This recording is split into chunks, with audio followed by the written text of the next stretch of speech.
Hey there, welcome to Community. My name's Tony, and it's so great to have you with us today. If this is your first time joining us, the band is going to kick things off for us in just a minute. Lyrics will be up on the screen so you can engage with the music however you'd like. Sit or stand, however you feel most comfortable. After that, one of our pastors is going to share a message with us. All in all, the service will last for about an hour. If you're new, make sure you head down to the black table in the corner of the cafe on your way out. We've got something just for you. If you're joining us online, wherever you're joining from, thanks for making Community a part of your weekend. Last thing, if you're in the building with us, we've got some awesome programs happening downstairs for your kids. They're safe, secure, and your kids are bound to have a blast. You've still got time to check them in. If you head down to the big blue wall in the main entrance, you can check them in there. And with that being said, we're going to get started here in just a moment. So find your seats if you haven't already. Here we go.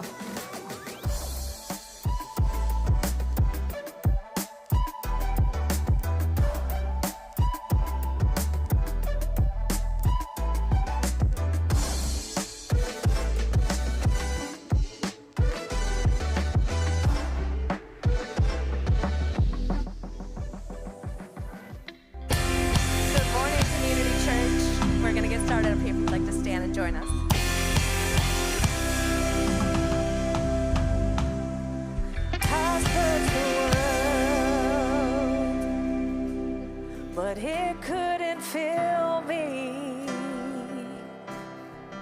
Man's empty praise and treasures that fade are never enough. Then you came along and put me back together, and every desire is now satisfied here in your love. Oh, there's nothing better than you. There's nothing better than you, Lord. There's nothing is better than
that stepped down into my brokenness.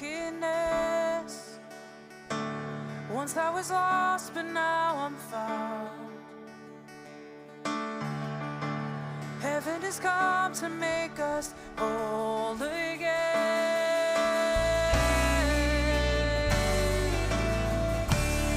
Oh, heaven has come.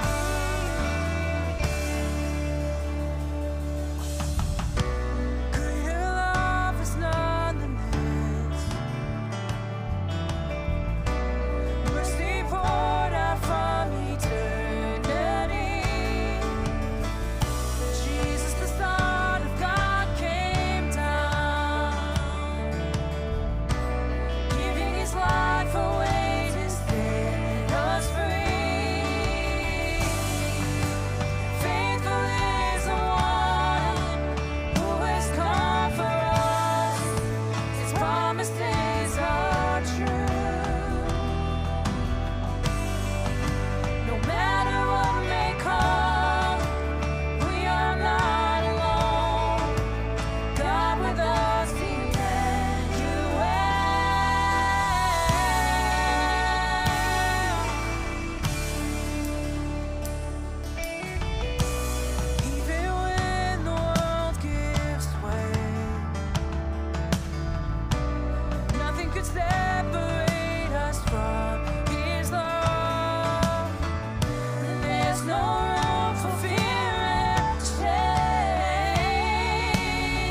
If you're troubled and heavy-hearted, just come to Jesus and find your peace.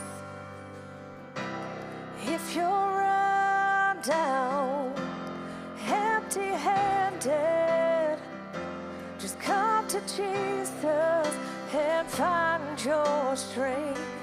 He is hope for the hopeless, rest for the weary, help for the hurting. He is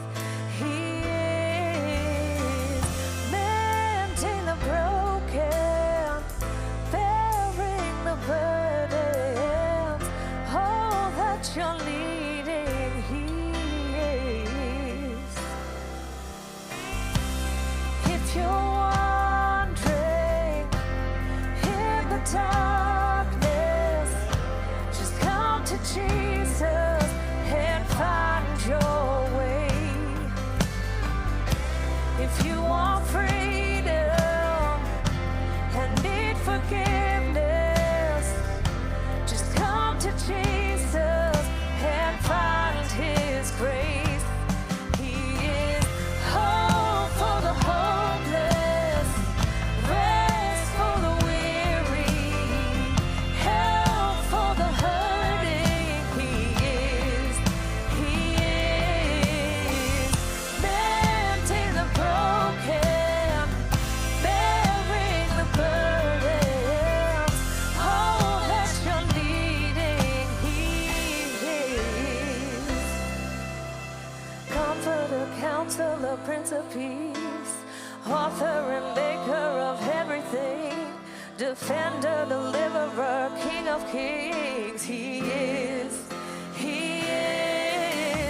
Helper and Healer forevermore, Savior and Shelter through every storm, my refuge, Redeemer and Lord of Lords. He is Child of Heaven and Son of Man, Provider, Protector, the great I am, Alpha, Omega, beginning and end. He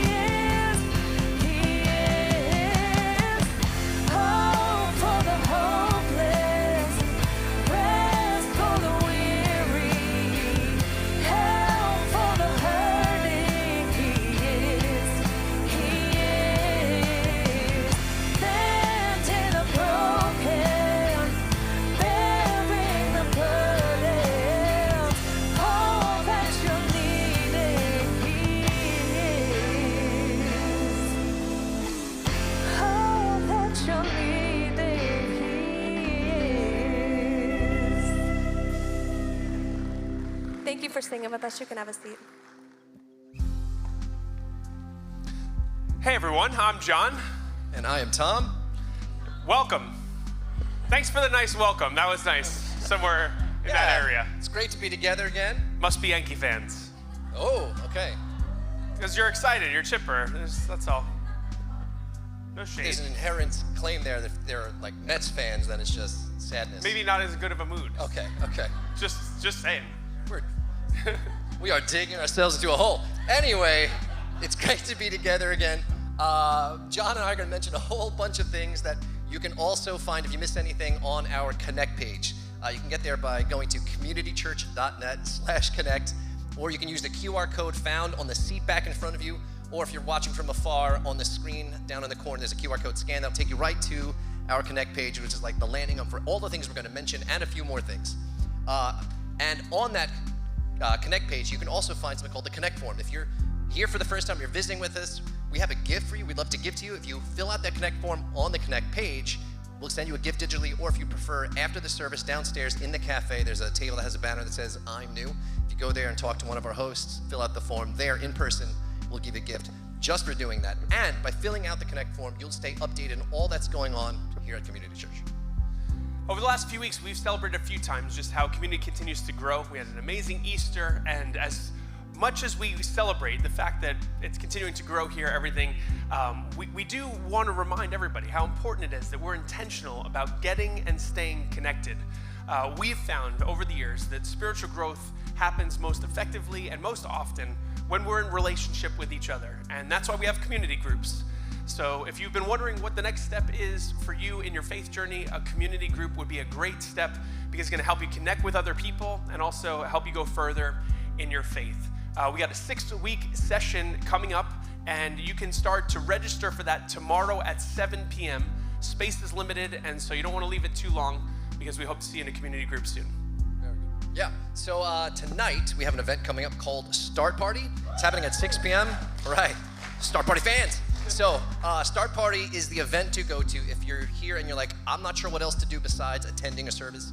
That's where you want to head to. You want to go to Start Party. Registration is on the Connect page, and it's going to be awesome. It's a lot of fun. We play some games. We eat great food from Swell Taco. We learn more about next steps that you can take here at the church. And bonus, if you come to Start Party, you actually get early access to the groups that John had just mentioned. Rather than tomorrow at 7 p.m., it's actually this evening. You can sign up. Lastly, I just want to say a big thank you to everybody who gives and supports community financially. So much of what happens here is possible because of your generosity, and so we want to say thank you for that. And also, it's just good for everybody to know that here at Community, we have multiple levels of financial accountability. From the get-go of starting this church, we wanted to be a place where we handled finances in a way that honored God and also gave people confidence in their giving. And so if you have any questions about any aspect of our giving here or where the money goes, be happy to have that conversation with you. You can just find me after service or shoot me an email, john@communitychurch.net, and we can chat about it. One last thing, all of our Sunday services are live streamed and recorded, so if you came in with a device that sometimes makes sound, we'd love for you to put that on silent. Parents, do keep that phone nearby if you drop your kids off at our kids programs, because that's how we get in touch with you if something happens. And if you came in with any kids into the service, we're glad they're here, but if they need to get up and move around or make some noise and do some wiggling or whatever, the service is broadcast throughout the building, so there are places you can go if you need to do that. And that's it for us. In just a moment, Lou will be up here to continue the series, Word Problems. Stay tuned.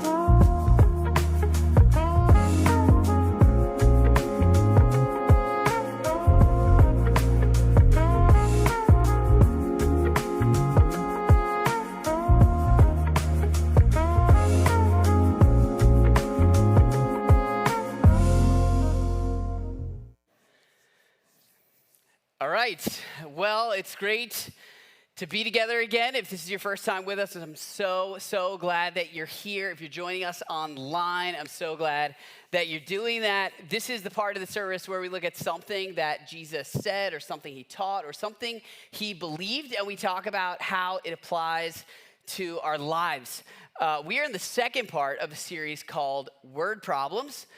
But if it's your first week with us, or if for some reason you missed last week, don't worry, I'll bring you up to speed real fast.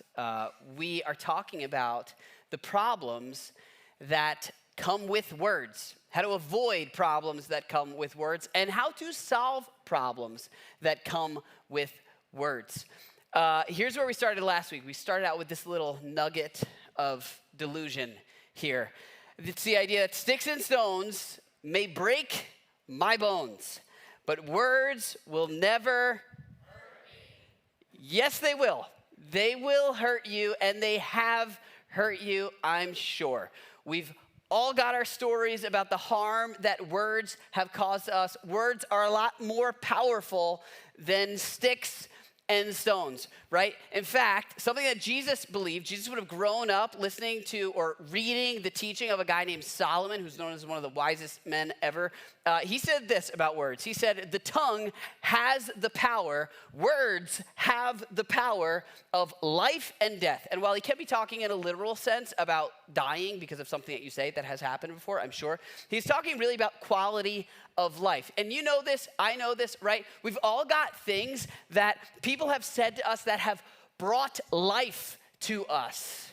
things we believe about ourselves, things that we hold on to, things that have affected the way that we see the world for good, often come in the form of words from someone else. They come from someone else's tongue, right? When I was growing up, anytime I spoke to my parents and talked about what I wanted to be when I grow up. I tell them I want to be an astronaut, or I'd ask them, I'd be like, you think I could be a doctor? You think I could be a teacher? And I'd look to them to see what they thought I could be. And every time they would say, if you work hard enough, you can do anything.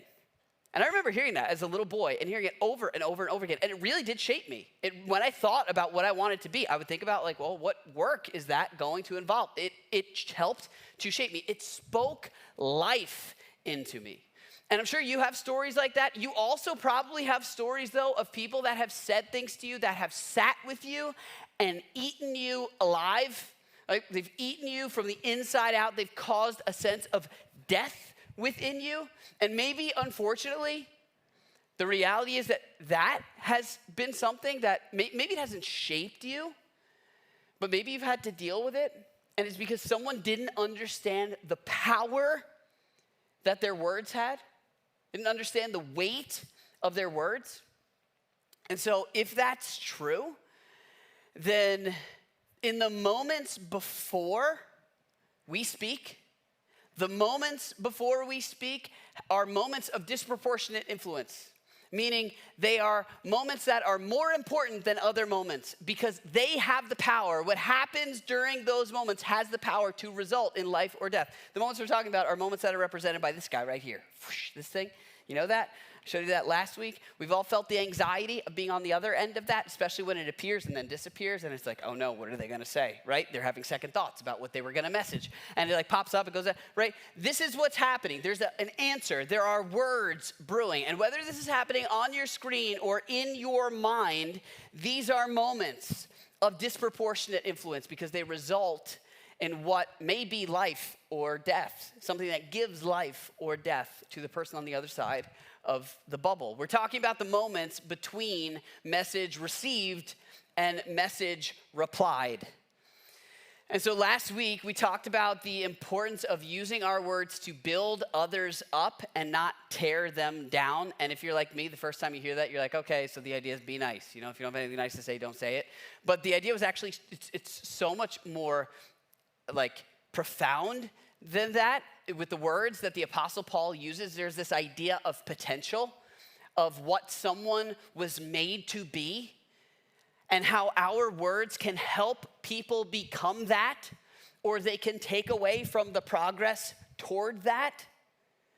And not only does it come down to our intention behind our words, but it also is affected by whether or not we're speaking to the need of the moment, the need of the relationship, and the need of the person, and there's so much to that. And so if you want to dive more into that, you go online and listen to last week's message. But we talked about the power of the tongue, the power of words, the weight of words. This week, we're taking it in a little bit of a different direction, but we're talking about a topic that's just as important. In January, there was a special on Netflix. It was live, which is a new thing that Netflix is doing. They're doing these live things, sports and events, whatever. It was called Skyscraper Live. It was on in January. Anybody watch it, Skyscraper Live? All right, more than the rest of the services, but still not many people.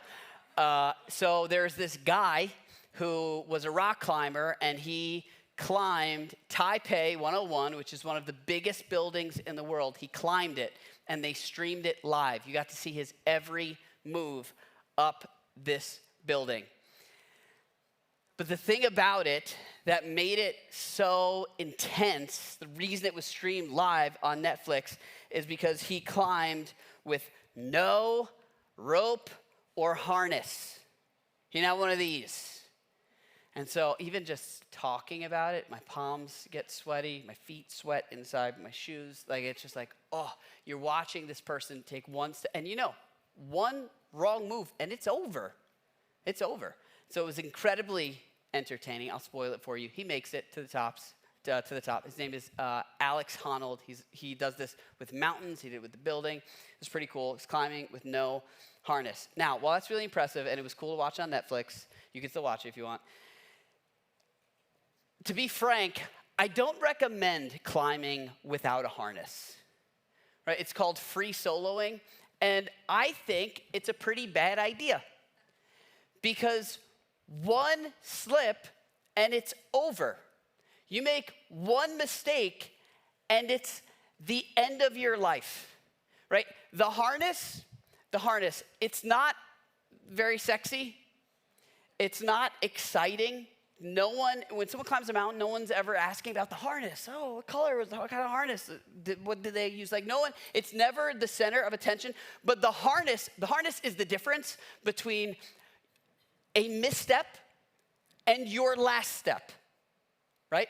The harness is the difference between a mistake that results in growth, like, oh, you slip, you fall, you're like, okay, can't do that, right? Or you learn something about yourself, and a mistake that results in death. It comes down to the harness. And while the harness is not exciting, you know what? If you choose not to wear a harness, your climbing career, it'll be pretty short, and you probably won't go very far.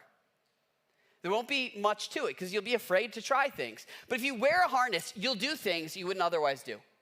You'll try things that you wouldn't otherwise try. You'll be able to go places you wouldn't be able to go if you didn't have one on, okay? What we're talking about today is the harness for our relationships with one another. Romantic relationship, business relationships, friendships, family relationships. We're talking about the harness. What we're talking about is your willingness and ability to handle conflict. That's the harness to your relationships. Your willingness and ability to handle broken promises, unmet expectations, relational tension, hurt feelings. Your willingness and ability to handle conflict will determine the difference between a misstep in a relationship and the last step of that relationship. It will determine whether or not a mistake is a mistake that results in growth or a mistake that results in the death of that relationship. And while it's not exciting, your willingness and ability to handle conflict, it will allow you to go places you wouldn't otherwise go. It'll allow you to take relationships further than they would otherwise go, to take risks you wouldn't otherwise take because you know you have a harness to catch you. In fact, I would argue that without the ability and willingness to handle conflict, your relationships will be short-lived or shallow. They won't last long because they'll only last as long as the first mistake. Or you won't go very deep. You won't climb very high because you're afraid of what's going to happen if you fall, because you know there's nothing there to catch you. And so in a very practical way, like to make this a little more concrete, the relationship you're in right now that you are so excited about, maybe you're dating someone who's just amazing, you're like, man, this could be so great, you're imagining your life together. The future of that relationship really is dependent on your willingness and ability to handle conflict. Whether or not you get to see your grandkids grow up may be dependent on your willingness and ability to handle conflict. What Christmas feels like, what Thanksgiving feels like, it may be dependent on your willingness and ability to handle conflict. What the atmosphere at the workplace of the business that you start feels like may be dependent on your willingness and ability to handle conflict. There really is something hanging in the balance here. And this is one of those topics, I think it's so great because if you're someone who follows Jesus, this is a big part of what it looks like to follow Jesus, navigating conflict so that relationships can endure. But even if you're someone who's still not sure about what you believe, this can be incredibly helpful for you. It can help you navigate the difficult aspects of your relationship, even if you're not sure about the things that Jesus said. And I think you'll see if you plug this stuff in that there is something to the things that Jesus said. And so before we talk about it, I think it's worth just kind of taking inventory when it comes to your way of handling conflict. None of us handle conflict well naturally. It's just not something anybody's really born with, at least no one I've met. And so you probably have a tendency, like maybe for you, something happens, there's hurt feelings, broken promises, relational tension, whatever it is, and your tendency is to get it out. And so you get big and you get hot real fast. You've seen the damage that can cause. Or maybe you get it out, maybe you wait it out. Maybe that's how things went in your home growing up. Maybe that's how things are in your home right now. Like something happens, there's a little like boom, little spark, and then they come back a little while later. You're like, you still upset? Like, okay.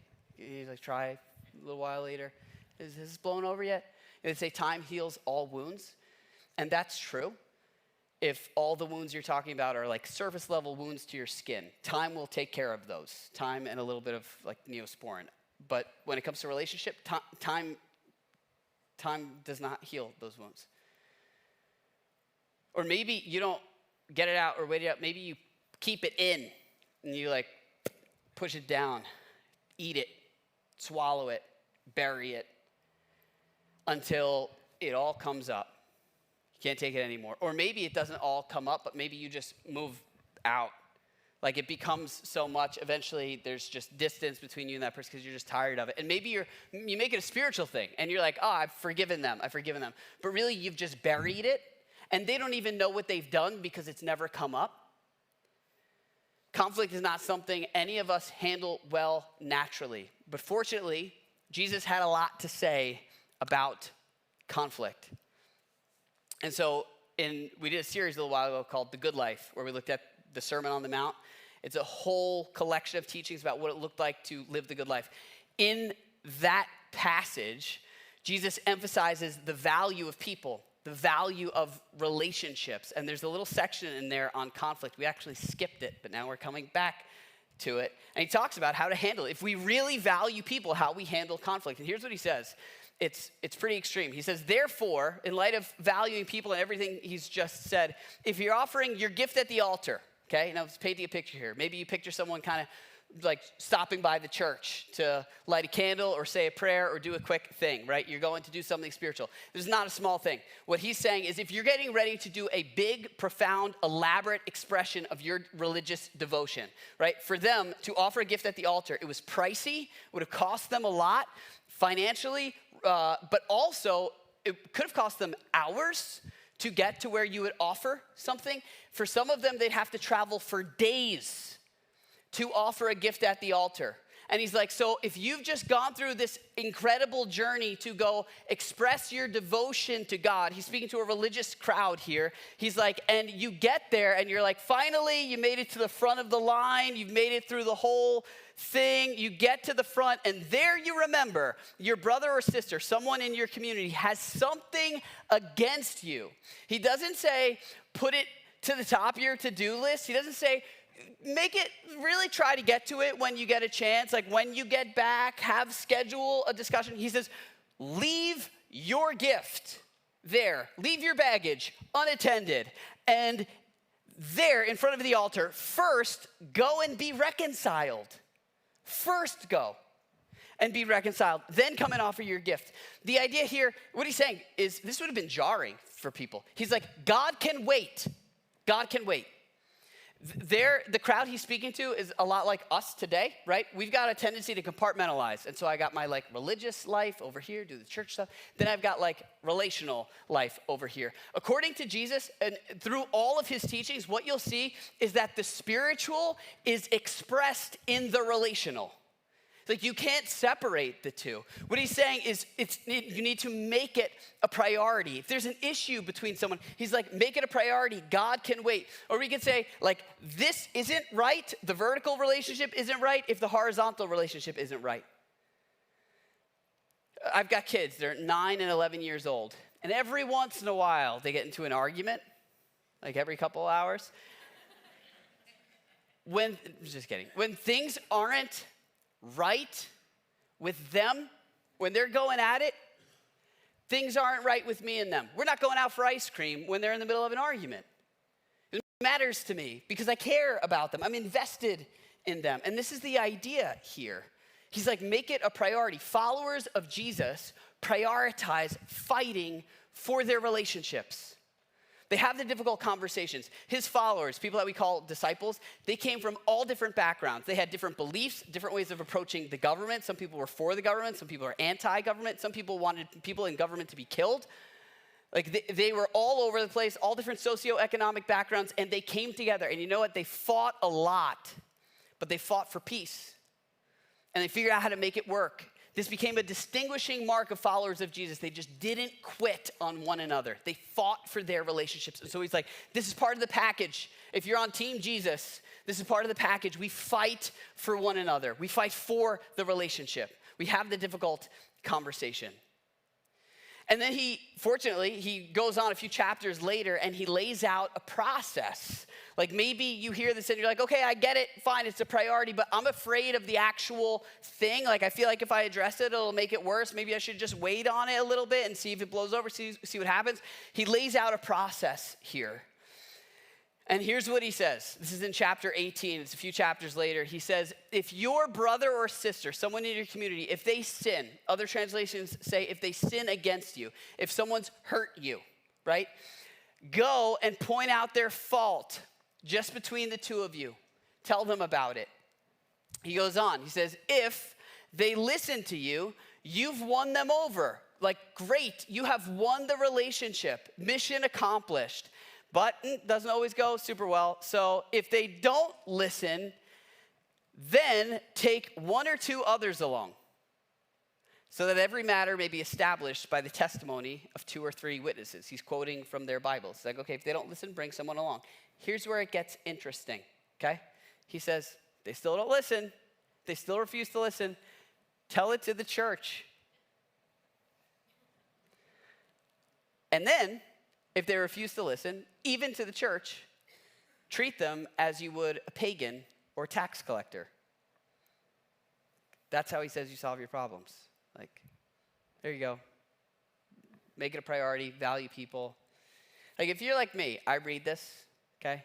I see a process here, and here's what the process looks like, right? It looks like call them out, then gang up on them, shame them, and then cancel them. That's how that's unpacked there, right? And so next week during the announcements, after the little Connect Forum thing, if you're new, we're going to get up and we're going to just tell everybody's business up here, because tell it to the church. That's the way Jesus said to do it. Contextually, like it seems like what he's saying to do is just totally out there and crazy. But it's actually, what he's explaining is a process a lot of us have actually gone through before, and it makes more sense than you might think. The process starts narrow and it gets wider. He says, first, go to the person, one-on-one. Go to them and tell them the issue. You and them. In the safety of you and them. Now, notice he doesn't say to text them. All right? Now, granted, the technology wasn't available, so I don't know how he would have said that. But there are things that deserve a text or an email. And then there are things that deserve a face-to-face conversation. Conflict is something that deserves a face-to-face conversation. Text messaging does not work well when it comes to conflict. It doesn't matter how many emojis you pack in there or how many emojis Apple gives you to try to accurately express what you're feeling. It's never gonna come across as effectively as a face-to-face conversation will. Though that's harder. And maybe you're someone who would say, I'm not good with conversations like that. I can't think, I get nervous, whatever. Then if you need to write it out, I get that, I understand that. But write it out and then print it out and then read it out loud to the person. And maybe you just say, and I've been in situations before where I'm sitting with someone who's like, look, I don't like conversations like this, but I want to make sure I get my point across, and so I want to read this. And every time I applaud that. I'm like, that's fantastic. Thank you for not emailing that to me. And now I can see, you can hear the tone, you can see the heart behind it. There's so much value to going to the person, not texting them, not telling your friend, not telling Freddie, Joey, Sally, and Susie, and then hoping that it gets back to them and they figure it out, go to the person. Go to the person. If that doesn't work, then we get a little wider, right? He goes, appeal to the person. Then he says, bring one or two others along. He's saying, appeal to a wider perspective here.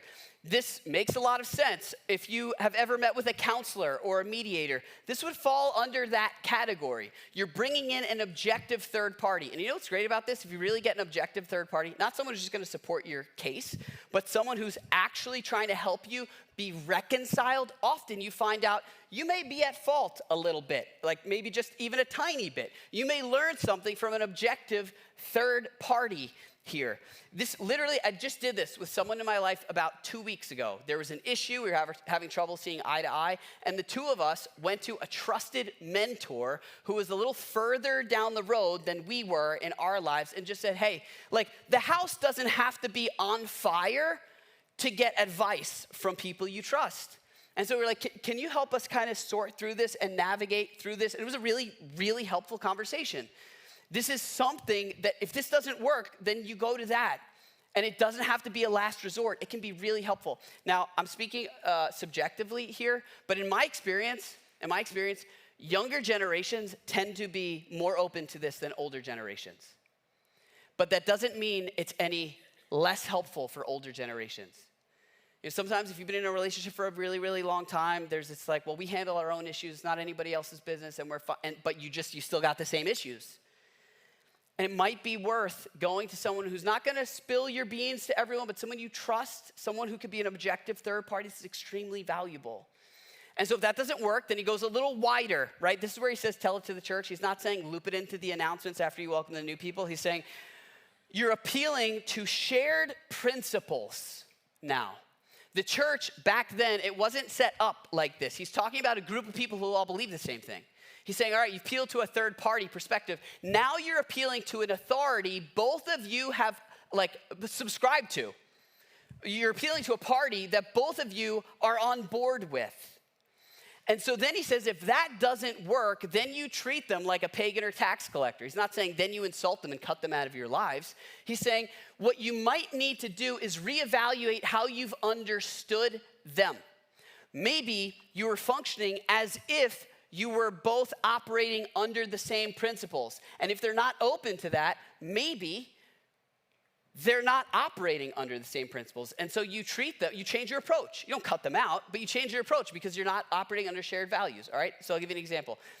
Imagine I'm part of a group of people called the Dog Owners of New York, DONY, right? And we're super passionate about our pets. I'm not super passionate about my pets, but just roll with me here. So in the DONY brotherhood and sisterhood of animal owners, we have certain standards that we abide by. Like we walk our dogs 0.2 miles every day. I don't do that. But let's say that I did. And I ask you to watch my dog, and you're like, no problem. I watch your dog, you watch mine.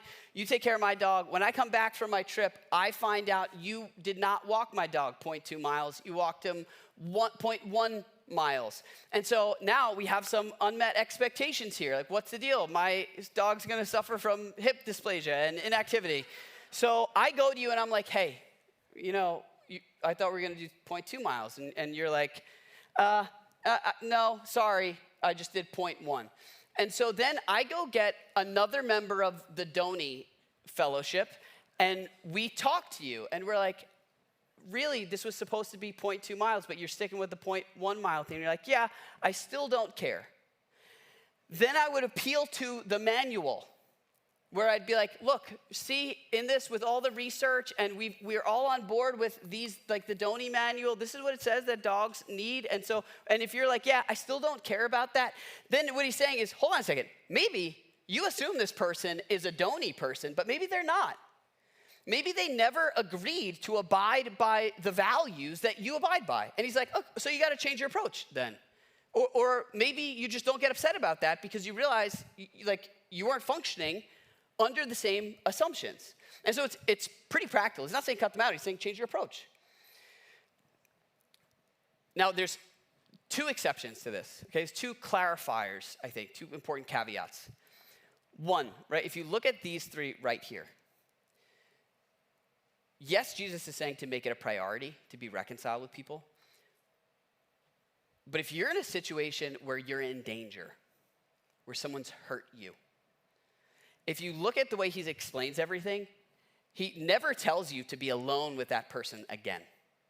You should not continue to put yourself in a dangerous situation.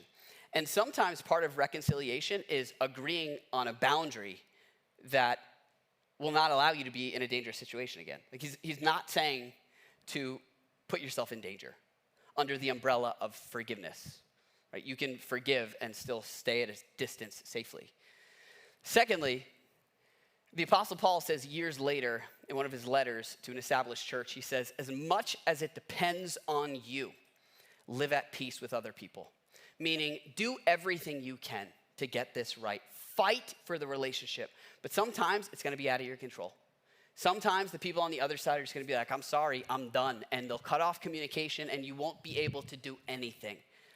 And in that situation, you just have to recognize I've done what I can, and you leave the door open for them to come back when they wanna come back. But sometimes it's out of your control.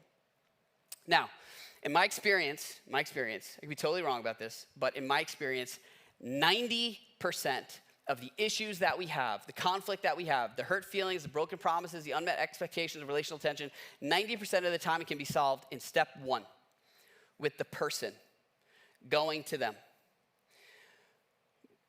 But not only do you have to be willing to, you have to have the skills that are required to do this well. We're fortunate in this sense. We have a lot of resources at our disposal. If you've been here with us for over a year, I'm gonna show you some steps to walk through this process of one-on-one confrontation. If you've been here for over a year, these will probably sound familiar to you, but they're worth revisiting again and again and again because they've been tremendously helpful for me. I'm warning you, it's a lot of information we're gonna fly through in just a couple minutes, but we'll make these resources available online. You can take a picture of the screen if that's helpful, but don't feel like you have to get everything written down, okay?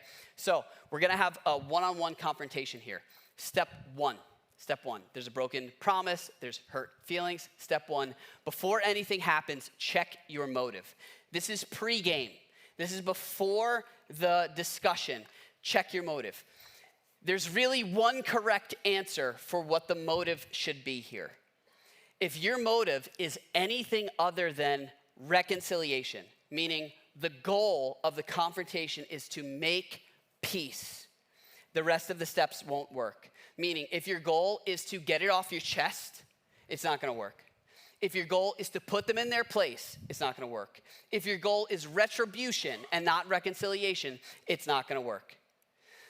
But if your goal is genuinely not winning the argument or making your point or showing that you're right, but your goal is to win the person, save the relationship, then the rest of the steps will help you. And it's important to keep this motive, once you define it and you're honest with yourself, like this is really what I want here, it's important to keep this front and center. And remember, I'm not here to win the argument, I'm here to win the person, okay? Step one, check your motive. Step two, check your story. Check your story.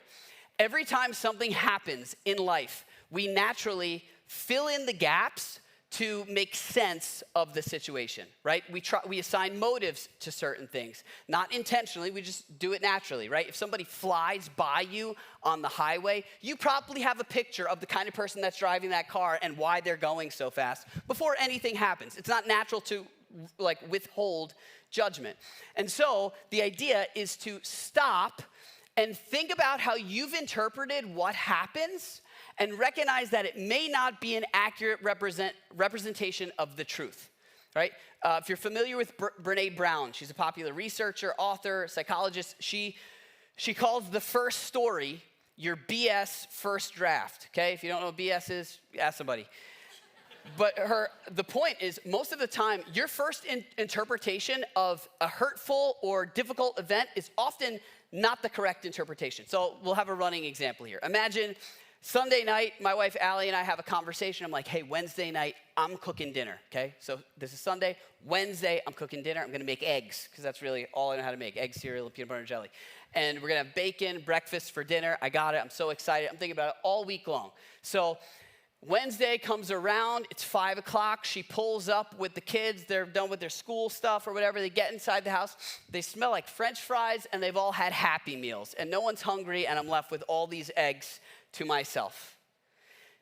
That's a broken promise, unmet expectations, hurt feelings. So we're gonna have a discussion, right? So before I have the discussion, I'm checking my motive. I'm hurt right now. Am I going into this conversation to hurt back? I feel unappreciated. Am I going in to put her in her place? Or am I having a discussion because our relationship matters and I want to have peace? Is that the motive? Then I have a story. Now, if you're like me, your first story is probably not the right one, right? I'm thinking, she doesn't appreciate me, right? She just wants to be the cool mom that brings home McDonald's and gives the kids Happy Meals. And I'm dad back at home all by myself. She doesn't like my cooking, which wouldn't be unreasonable, or whatever. She's got reasons why she just doesn't care and I'm dispensable and she's got no respect for me, right? That's the first draft. When you're writing your story, when you're checking your story, what you want to do is identify the offense and your feelings about the offense. Like, make it clear what the problem is. If you don't make the problem clear, if you don't identify the problem, they can't fix it. And so my story here is we agreed I was gonna cook on Wednesday for the whole family. We were gonna eat together. You fed the kids without telling me. That made me feel unappreciated. That is the story. It's worth saying sometimes, and let's go back one. It's worth saying sometimes the story is where the problem is solved, right? Like, it's in the checking your story that you think about what your expectations are. Like, if I tell Tom that I don't like one of the other pastors here, that I don't like the color red, and 2 weeks later he shows up to work wearing a red shirt, and I'm offended, it's in me checking my story that I might realize I need to broaden my realm of acceptance. Maybe my expectations are not fair. Maybe it's not realistic for him to be thinking about that, right? And if you find yourself, honestly, it's a hard realization to accept, but if you find yourself consistently being hurt over and over and over and over again by a lot of different people in a lot of different areas, it might be worth checking in on what offends you and what your realm of acceptance looks like. Okay, then we get to step 3. Share your motive. Share your motive. So you've already established it, but now this is where it's game time now. Now you're with the person and you share the motive. This seems unnecessary, but it's extremely necessary, especially for the person on the other side. A few years ago, one of my friends called me and he was like, hey, I want to talk to you. Can we go out to lunch? I was like, sure. Everything cool? He was like, I want to talk to you. I was like, oh, great. This is going to be fun. So we met up. We went out to lunch. And immediately I'm like, all right, I did something. I don't know what it is. And I'm uncomfortable because I know what it's going to be. Like, I know it's not going to be great. And he starts here. And he's like, you are one of my closest friends. And it is so important to me that we feel like we're in this together, shoulder to shoulder, side by side. And what's been unfolding, honestly, it's starting to make me feel like there's something in between us. And so I want to get this out there so that we can be back to the place that we want to be. And my whole body just relaxed. I was like, oh, that's right. This guy, he likes me and I matter to him. Like, just simply saying, hey, here's why I'm having this conversation. Not because I want to crush you, but because you matter to me, you share the motive. It's incredibly powerful. Then you share your story, okay? This is where things go off the rails. What you're sharing is what you've established here, and you have to be disciplined about not sharing other things. When you're sharing the story, you want to share the offense and how it made you feel, and stick to the facts, and stick to the one thing. The one thing, because it's easy. Once conversation gets rolling, then you think about what they did last week and 2 weeks ago and how this kind of supports the argument. And so you bring that in, you bring this in, and all of a sudden there's a mountain of debt they can't climb out of. Also, if you move on from the identified offense and your identified feeling, it starts to twist the story, right? Like, so there's a big difference between you didn't show up and that made me feel unappreciated, and like, you bailed on dinner because you're an ungrateful wife. That's very different. And one is going to cause the walls to go up because one feels like an attack you have to protect yourself from. And the other one is simply like my stated feelings. But this is where things go poorly. And so it's worth identifying the feeling, and identify the offense, and identify the feeling. Then you listen to the story. This is where you're open to the reality that you may not know the whole story. And it's hard to take your emotions out of this, but sometimes there's a real easy answer to this. Like maybe when we spoke, we actually talked about 2 Wednesdays from now. Whoop. And all of this is just cleared up. Or maybe something happened with the kids. Or maybe there's a reason. Maybe it's not an evil person that's trying to hurt me who made this choice. Maybe it's a totally reasonable, rational, logical person that cares about the health of our relationship, and they made a choice. But here's where I find out the stuff I don't know. From there, you own your part, okay? This is not natural, but this is where you apologize, even if you're confronting them. Like if we're honest, almost always, there's at least 1% that you can own, right? And maybe you owning that it's generous. Like maybe I say, look, I should have texted you Wednesday morning to say, are we still on for tonight? And I'm sorry, I didn't do that. Maybe that's it. And maybe that's like, well, we didn't agree to that. But you're generous with what you're willing to own. You'll eat your slice of the pie. It immediately lowers the defenses because now it's like, oh, that's right. We're not proving who's right and who's wrong. We are in this for peace. There's great value in learning to throw yourself under the bus as quickly as possible. Ask for what you want. Like, do you verbalize it? Do you just want to be heard and understood? Do you want something to change? Do you want the situation to unfold differently next time? Be able to verbalize that. If you don't ask for what you want, you're not giving the person the chance to get it right. Fix it. And lastly, take action. Agree on a plan, put it into action, and then follow up. We usually don't follow up unless things go wrong again. Like, hey, didn't we talk about this once before and now you're doing it again? But there's value in following up. My son and I had a crucial conversation a few days ago about the way we treat the dog because he is young, he's excited, and he's like, high-pitched voice, and the dogs are all, like, everybody's freaking out because of the energy. I'm like, hey, if we're going to teach this dog not to be crazy, you need to not have that high-pitched voice. And that's hard for a 9-year-old. But then 2 nights ago, I sat him down and I was like, hey, remember we talked about this? And I was like, I see every time you see the puppy, you're like under control. And I was like, I appreciate that, and that's making a difference. And he was like, he just like was filled with enthusiasm because it was a follow-up. It was a follow-up. I know that's a lot. It's not easy to plug in. It's easy to talk about. But this is the harness. This is a form of a harness. This isn't infallible. It's not perfect. It's not even the exact list from the book. I tweaked the language. But it is a way to deal with conflict in a healthy way. And practically speaking, you being willing to work on this, it may be the difference between whether your relationship makes it or not. Whether the next blow up at work gets sorted out or not. What holidays look like at home, whether they're happy or not. It may be the difference between whether you get to see your grandkids grow up or not. But if we embrace this, I genuinely believe our relationships, we will climb to new heights. We'll do things we wouldn't otherwise do, go places we wouldn't otherwise go, and bounce back from broken promises, hurt feelings, and unmet expectations in a way we wouldn't otherwise bounce back. You'll see that there's closeness, there's intimacy on the other side of conflict. But it requires us to do the work, to put this into practice, and to understand that our words have the power of life and death. Let's pray. God, we're grateful that you are a peacemaker, that you love us, that you get us, that you prioritize peace, and that you've invited us to live lives that are like our Father in heaven. This is easy to talk about, but hard to apply. And so would you give us the wisdom that we need to know what to do with what we've just heard?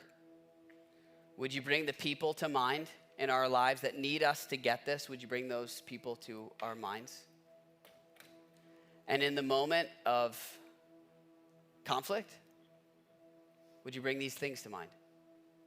Help us to have the discipline to get our stories right, to work for peace, to be humble enough to own what we can own, and to carry out what we say we're going to do. God, help us to recognize the weight of our words and to be the kind of people who speak life and not death. It's in Jesus' name that we pray. Amen. We're going to sing one more song. You're invited to stand and join us.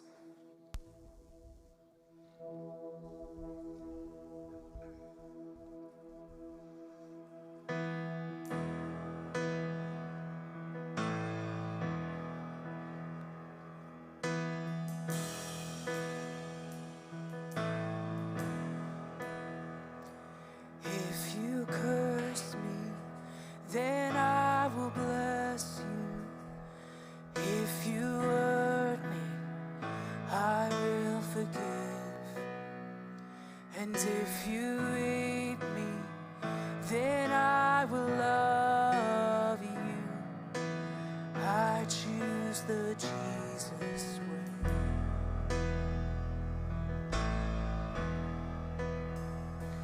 If you're helpless, I will defend you. And if you're burdened, I'll share the weight. And if you're hopeless, then let me show you there's hope in